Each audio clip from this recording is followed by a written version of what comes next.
Well, back up here now.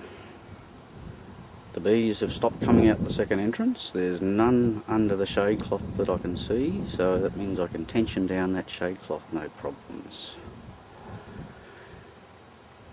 About 18 degrees today, slightly overcast, slight breeze. Bees are much less active. Thank heavens.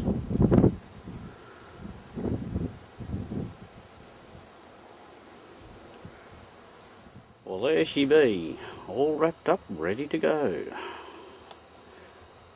And believe it or not, they were that sedate today, I didn't even need to smoke them.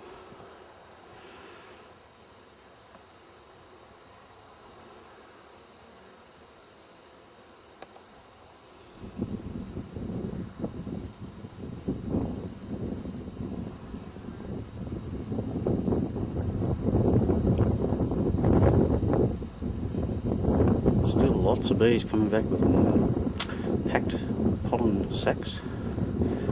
So they're still doing some pretty decent foraging.